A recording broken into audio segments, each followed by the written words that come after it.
How are we doing, folks? Happy Monday, the start of a brand new week, and conclusion of quite a week in football. Obviously, we have the Cardinals and the Cowboys on Monday Night Football. That'll be at 8:15 on ABC and ESPN. 2-5 Cardinals. They travel to Dallas to face off against Dak Prescott. And 3-4-1 Cowboys. Obviously, the main topic of today is college football week number 10. Let's dive right into it. We got lots of great stuff. Some teams getting eliminated.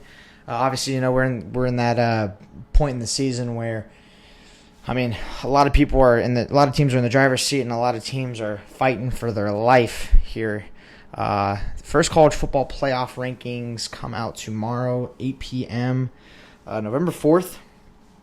Probably will not be able to cover that until next week, and I could do a little segment on Wednesday on the social medias talking about my opinion on the rankings. But let's just go right over back through week number 10, kind of some main headlines. Obviously, believe it was Sunday, Hugh Freeze is let go from the Auburn Tigers. There in Auburn, Alabama. Hugh Freeze went 6-16, if I'm not mistaken, with the War Eagle. Obviously, he's over the past few weeks. There's been a little bit of it kind of developed early on from just unfortunate events that happened with the team to more of obviously it's Hugh Freeze's issue at this point, and obviously. When it comes to Hugh Freeze, obviously he has a interesting history with coaching. Obviously, we know what happened at Liberty. We know what happened in his past tenures. But he's let go, and it's, I believe, the 6th straight week we have had a vacancy or two fill up for some Power 4 teams. Obviously, we talked about the coaching carousel last weekend, or last Monday. When we were reviewing Week 9 in college football. I believe last week was Brian Kelly. The week before that was Billy Napier. Sam Pittman, I believe, was in the mix with one of those weeks. Obviously, James Franklin. But it really doesn't seem like anyone's safe here in this in college football right now. A lot of coaches are getting poached on, and a lot of coaches are kind of getting passed up on. Obviously, Hugh Freeze is not immune to that. But let's go over the games. Obviously, we start off Friday with a top 25 matchup. Just Memphis. They snuck back in after beating USF a couple weekends ago. They play Rice.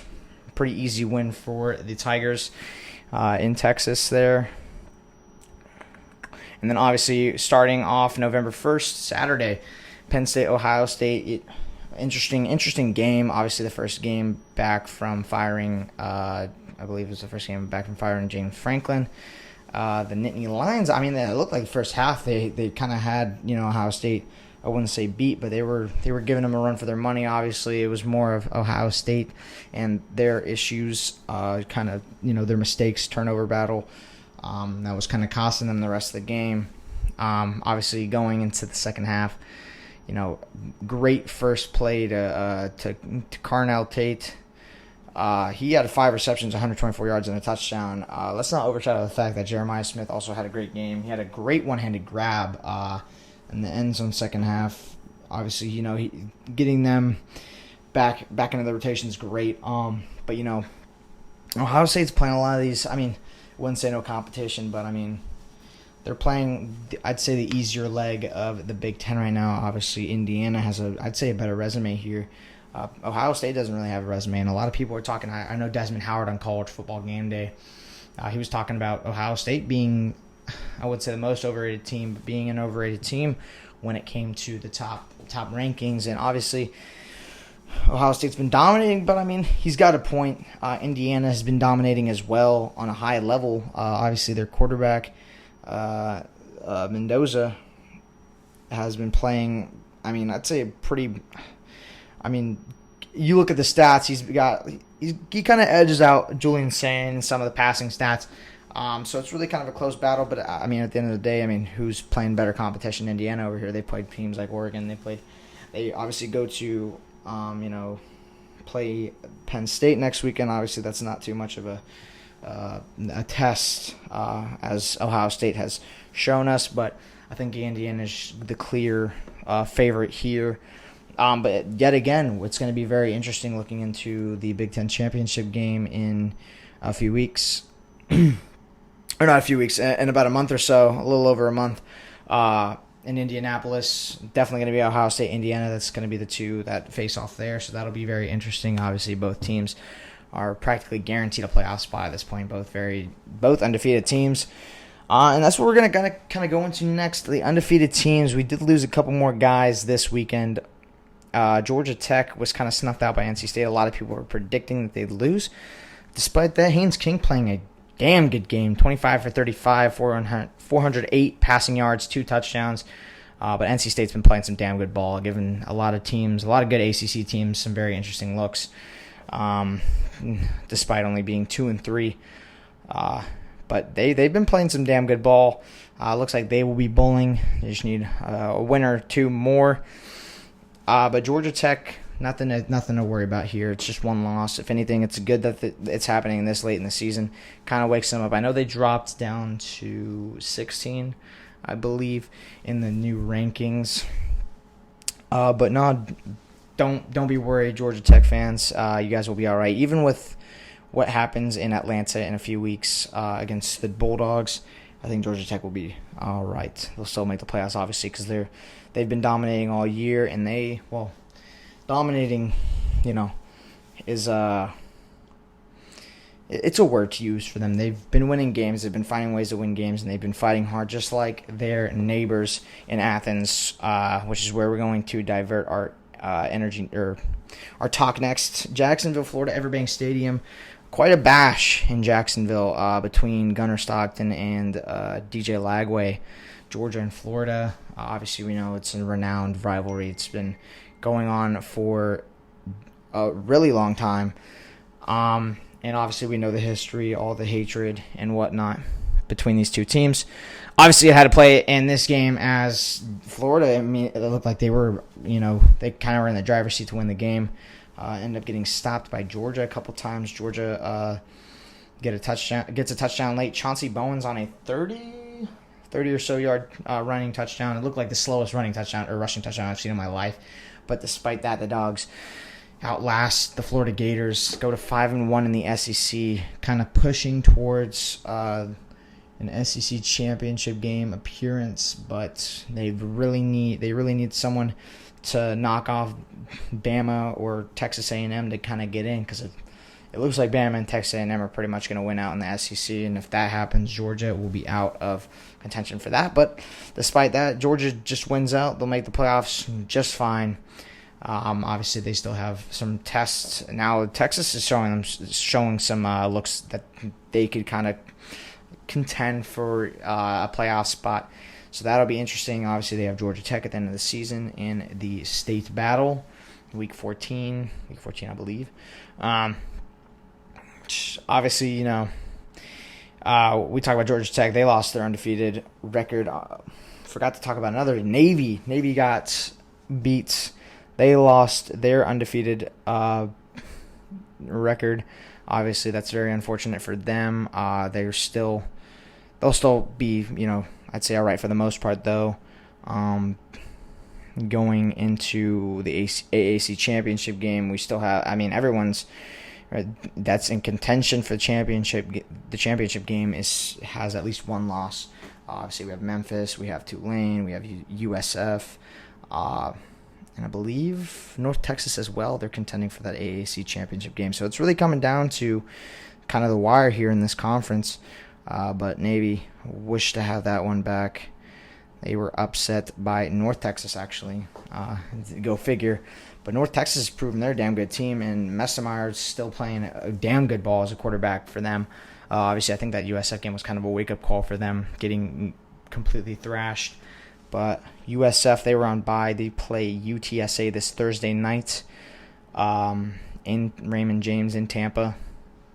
But despite that, lots of other great games going on.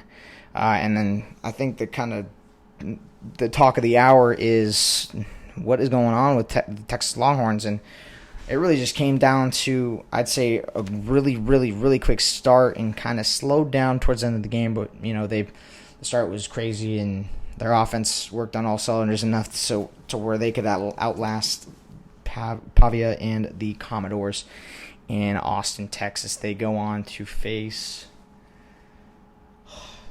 let me see who they face next week. And I know that they still play Georgia.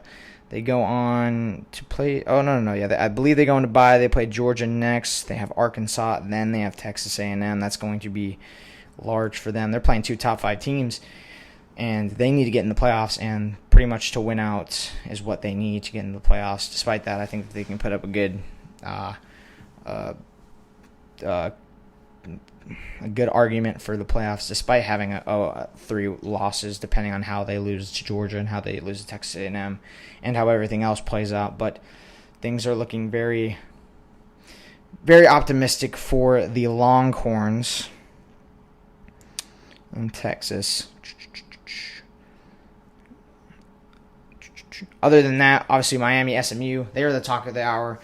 Both those teams, obviously SMU was a playoff team last year, got destroyed by Penn State and Drew Aller. But despite that, Miami, it really just comes down to Carson Beck and the turnovers. And that proved to be the difference here. Ended up losing another game to SMU in Dallas. So Miami is more than likely knocked out with 2 losses in the ACC. If this was just an out-of-conference loss, they would have been probably all right. But it's really looking like, SMU only has 1 loss in the ACC, so they could, potentially contend for a spot in the playoff, representing the ACC. Obviously, we have Louisville, we have Georgia Tech, those teams. Notre Dame struggles a little bit, but takes care of the 1-7 Boston College Eagles. CJ Carr playing a pretty solid game, 18 for 25, 300 yards pretty much. 2 touchdowns. Despite only completing 18 passes and throwing for 300 yards, that is a damn good game by Carr. Texas Tech thrashes Kansas State. They bounce. They keep going, keep showing that they can be a Big 12 threat in the conference. Oklahoma, Tennessee. I really thought that Tennessee would, despite or even with having, home field advantage, they would win this game against the Sooners. But John Mateer, they're able to kind of outlast the Volunteers in Knoxville. Virginia, I completely forgot about it. Virginia, they are undefeated in the ACC, and they extend out to 5-0 after beating California 31-21. So it's really looking like Virginia's kind of in the driver's seat, one of those teams that kind of controls their destiny, and that'll be very interesting to see them in the playoffs. Louisville's up there with them as well, beating Virginia Tech 28-16. So it really comes down to Virginia, Louisville, and Georgia Tech. Obviously, Carson Beck and the guys are more than likely out of the playoffs unless they make some sort of push and people start falling towards the end of the season. It'll be very interesting to see what the rankings are going to look like tomorrow at 8 p.m. Cincinnati, Utah, the 10:15 game. It's where College Game Day was held. Utah just completely destroyed Cincinnati. Held them to 14 points, and the guys just had a day. Run game was huge for Utah, and they are. They're coming back despite being 4-2 in the conference, 7-2 overall. They're looking like they can make a big push for the Big 12 championship. Cincinnati suffers its first conference loss, so they'll be working to kind of stay in the mix. And they'll be working. Despite that, obviously we have College Game Day that's going to, I believe, Lubbock next week for Texas Tech and BYU. Texas Tech, BYU, yeah, for another Big 12 game. That's going to be huge for both those teams. That's a huge Big 12 game. Whoever. So obviously that's big. Duke beats Clemson, outlasts them, and they've been a lost cause. Clemson's just kind of it'll be interesting to see when Dabo Swinney, when they make a move on Dabo Swinney. But Clemson falls to 3-5, 2-4 in the ACC. So It's unfortunate. Obviously, we talked about North Texas and Navy. Navy losing their first game. They play USF in a couple of weeks. I believe they're on bye this week. And then I think that's really it for the rest of the week. Obviously, very, very sad game in Auburn, Alabama, as Kentucky beats the Tigers in their first SEC win. Kentucky goes to 3-5, 1-5 in the SEC. Florida State thrashes Wake Forest 42-7. Great game by Deuce Robinson and Tommy Castellanos. Dude only completed 12 passes for 270 yards. Great game by him. But that is basically kind of what we looked at in week number 10. A little bit slow, apologies. But we let's look for week 11, kind of the prime time games. Obviously, we talked about College Game Day. It's going to Lubbock for Texas Tech and BYU. Navy, they go on to play Notre Dame, so that will also be a crazy good game in Notre Dame. But yeah, that's going to be a great game. Their Texas Tech BYU noon game. Texas Tech's currently favored by 10.5 against BYU, and undefeated BYU at that. Also, it'll be interesting to see if another one of our undefeated teams goes down. Texas Tech, obviously, they lost to Cincinnati earlier on in the season. So that'll be interesting there. And a lot of people are saying Georgia and Mississippi State, that's going to be a trap game for the guys. That'll be happening in Starkville, Mississippi. Obviously, with Georgia's kind of trait is being, I'd say kind of a Kirby trait is being able to kind of fight in these games late. And that's why they don't really have a margin against teams this season, other than obviously Marshall, Austin Peay, and even those games. You could kind of argue that they could do a little better. But despite that, Georgia going in 5-1 in the SEC, 7-1 overall. Mississippi State's 1-4 in the SEC. That'd be their season's pretty much lost at this point, other than potentially getting in for a bowl game. But we start off the day really with Indiana, Penn State. Indiana's favored by 14.5, which seems fitting. If anything, it would probably be, I'd imagine it to be a little more, due to the fact that Penn State, kind of just completely discombobulated against Ohio State last weekend. So I'm expecting more from Indiana there in that game in Happy Valley. Ohio State actually plays Purdue. Obviously, Ohio State's favored by 30 points. No argument against that. Texas A&M, Missouri, which is also a great game. Both coming off bye weeks. And that's happening in Columbia, Missouri. Marshall Reed currently going into that game with 1,900 yards, 17 touchdowns, and 6 interceptions. So that'll be also a good game to keep your eye out for. Texas A&M's currently favored by 7.5. I'm sure Missouri would like to get back into the playoff mix. Probably a lost cause for the championship game in Atlanta, being 2-2 in the conference. Auburn, they are coming off the firing of their coach and going into Nashville to play Vanderbilt. Don't expect anything crazy there. Pavia and the guys, they will probably beat the ever-living shit out of Auburn. California, Louisville. Louisville's getting up there. It'll be interesting to see if they can kind of keep their name in the mix when it comes down to it at the end of the season for the college football playoff. And we have LSU, Alabama, along with Navy, Notre Dame to finish out the day for us. Both very, very exciting matchups. I'd say LSU, fired Brian Kelly, but despite that, they really don't have anything much else to lose.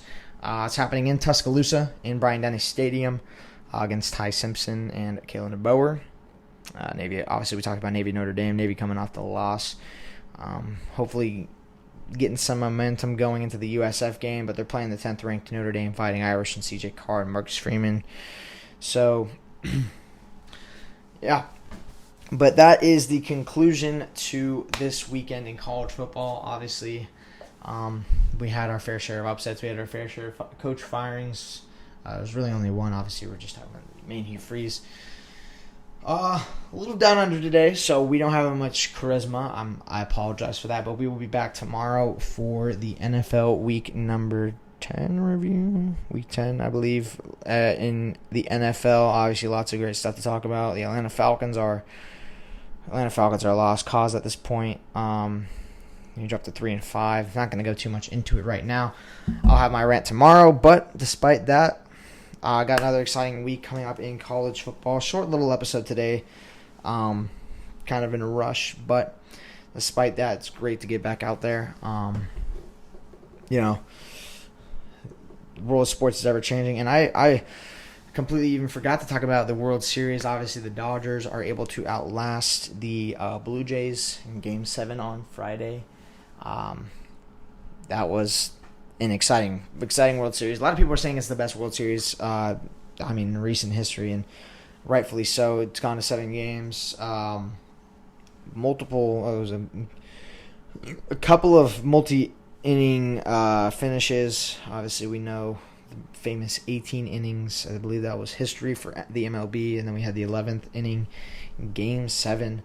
But Freddie Freeman, very excited to see him succeed with the Dodgers again, winning his second World Series since departing from the Atlanta Braves. But despite that, lots NBA season is getting started up soon, or getting started up. It's already kind of in the mix so far. We'll cover more of the NBA. I'd say deeper into the season, kind of more towards the playoffs. Got to educate myself on some basketball so I can kind of talk about it on here. But NFL season, we're getting down to it. I wouldn't say people are really getting close to eliminated now, but I'd say the Jets are pretty much eliminated. I'd have to say, because they're I think they were on bye this week, but they're 1-7 now. But despite that, I'm very excited to get back with you guys. We'll be back tomorrow, same time, 7 p.m. Week 10 NFL preview or review. Week 9. But despite that, hope everyone has a great week, a great day. Chase your dreams. Don't let anybody tell you what to do because they do not know you. God bless everyone. Hope everyone has a great day, and I will catch you tomorrow at 7 p.m.